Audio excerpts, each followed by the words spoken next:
쇼커 성경, 열왕기상 시작합니다. 열왕기상은 왕들의 이야기라는 제목처럼 이스라엘이라는 나라가 가장 빛나던 순간부터 서서히 그 빛을 잃어가는 과정까지 우리에게 전해줍니다. 열왕기상 이야기는 지혜의 상징이자 부귀영화의 절정을 누렸던 솔로몬 왕의 등극으로 막을 엽니다.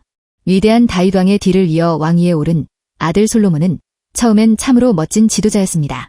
그가 기브온 산당에서 하나님께 드린 기도와 그 응답으로 받은 지혜는 수많은 일화를 낳았습니다. 특히 한 아이를 두고 다투는 두 여인의 송사를 현명하게 해결한 이야기는 우리에게 너무나 익숙한 장면입니다. 그의 지혜는 국제적으로 유명해져 멀리 스바 여왕까지 찾아와 그의 지혜를 확인하고 감탄했으니 솔로몬 시대는 이스라엘 황금기라 불릴만 했습니다. 솔로몬의 업적 중 가장 빛나는 것은 예루살렘 성전 건축입니다. 다윗 왕의 수건이었던 이 성전은 7년 동안 온갖 정성과 최고의 재료를 들여 지어졌습니다. 성전이 완성되고 봉헌식을 올리던 날 하늘에서 불이 내려와 제물을 태우고 하나님의 영광이 성전에 가득 찼다는 기록은 읽는 이의 마음까지 벅차게 합니다.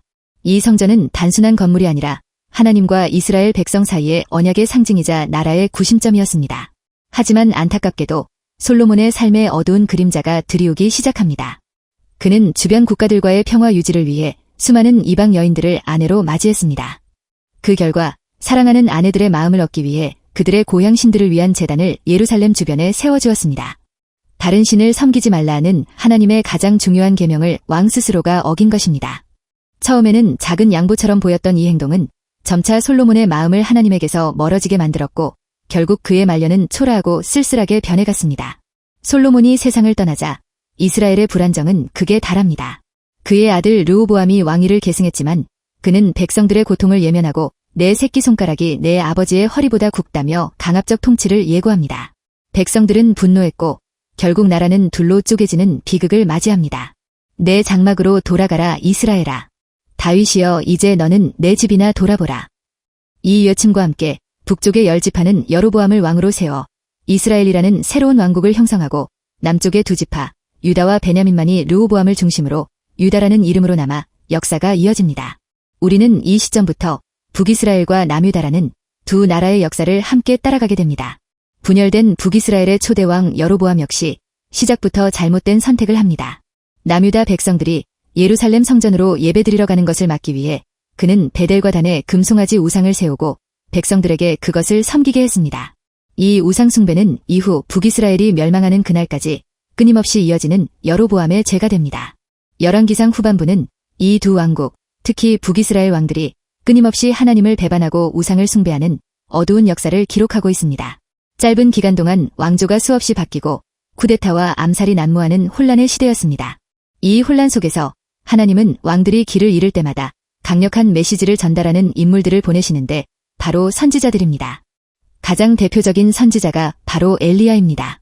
북이스라엘의 가장 악명 높은 왕인 아합과 악한 왕비 이세벨이 통치하던 시대의 엘리야는 등장합니다.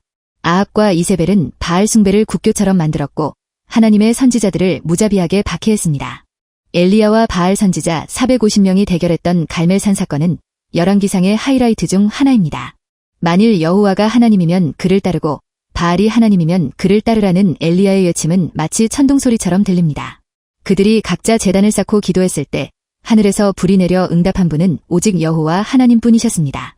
이 극적인 승리는 백성들의 마음을 일시적으로 돌려놓았지만 아합과 이세벨은 회개하지 않았고 엘리야는 잠시 낙심하기도 했습니다. 하지만 하나님께서는 그를 호렙산에서 다시 만나주시고 격려하셨습니다. 솔로몬처럼 엄청난 지혜와 부를 가졌던 왕도 그리고 엘리야의 기적을 직접 목격했던 아합 왕도 결국 하나님께 순종하는 마음을 지키지 못하면 모든 영광을 잃고 비참한 종말을 맞이한다는 것을 냉철하게 보여줍니다. 반면 지상의 권력은 일시적이지만 하나님 말씀은 영원하며 그 말씀대로 살려고 노력했던 몇몇 이름 없는 이들의 믿음은 어두운 역사 속에서도 별처럼 빛난다는 교훈을 전해줍니다. 여기까지 열왕기상 요약본이었습니다. 이 내용이 좋았다면 좋아요, 댓글, 구독 부탁드려요.